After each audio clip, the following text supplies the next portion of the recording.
Assalamualaikum warahmatullahi wabarakatuh. Perkenalkan, nama saya Apri Haryanti, Prodi Pendidikan Bahasa dan Sastra Indonesia, kelas B sore semester 5. Baik, di sini saya akan menjelaskan tentang kritik sastra.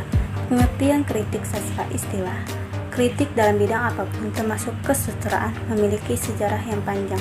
Kritik sastra dimulai dengan orang-orang Yunani, tetapi sedikit dari pekerjaan mereka yang bertahan. Kedudukan kritik sastra: istilah sastra atau kesusastraan mengandung dua makna, yaitu satu, sastra atau kesusastraan kreatif yang berwujud karya sastra atau tulisan para pengarang seperti novel, cerpen, drama, dan puisi. Dua, sastra atau kesusastraan ilmiah yang terdiri dari tiga bidang studi, yaitu A. Teori sastra, B. Sejarah sastra, dan C. Kritik sastra.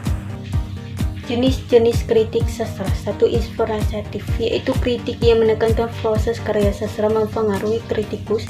2. Kesejarahan, yaitu kritik yang menyelidiki karya sastra berdasarkan fakta sejarah dan kehidupan pengarang. 3. Tekstual, yaitu kritik yang bertujuan untuk menulis kembali naskah asli. 4.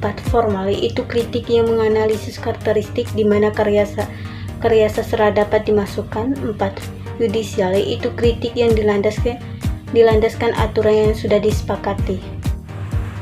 6. Analitik, yaitu kritik yang berusaha mengali esensi karya dengan mendalam guna mendapatkan objektivitas suatu karya. Fungsi kritik sastra: 1. Untuk membina dan mengembangkan sastra. Kritik sastra berfungsi untuk memelihara, menjaga, berproteksi, dan mengembangkan pengalaman manusia yang dikemas dalam karya sastra, serta menjadikan sebagai proses perkembangan struktur yang bermakna.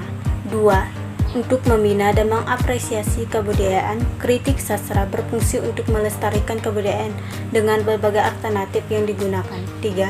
Untuk menunjang ilmu sastra. Kritik sastra berfungsi juga untuk mengembangkan ilmu sastra. Kritik sastra menjadi lahan untuk menganalisis karya sastra dari berbagai sudut yang tidak terbatas. Langkah-langkah kritik sastra: 1. Membaca secara tuntas karya yang hendak dikritik. Seseorang pembaca hendaknya menyelesaikan seluruh karya yang hendak dikritik secara tuntas, tanpa berpegangan pada pemahaman karya berdasarkan informasi dari orang lain. 2. Menimbulkan adanya miskomunikasi antara pembaca dan teks sastra ketika proses pembacaan. 3. Memberikan tanda pada karya sastra. Catatan atau tanda yang diberikan ini akan begitu berarti untuk menunjukkan suatu hal yang menonjol, khas, meragukan, yang didugakan sebagai sinyal penulis karya sastra dalam menyampaikan tema, pesan, atau estetika teks. 4. Memahami secara kompleks karya yang bersangkutan. Proses ini sejatinya memerlukan lebih dari 2 kali pembacaan teks sastra. 5. Menulis kritik dengan tidak munculnya konteks karya. Dalam tahap ini, penulisan kritik telah mencapai syarat untuk menuliskan kritik. Sekian video presentasi saya menjelaskan tentang kritik sastra. Kurang dan lebihnya saya mohon maaf. Saya akhiri. Assalamualaikum warahmatullahi wabarakatuh.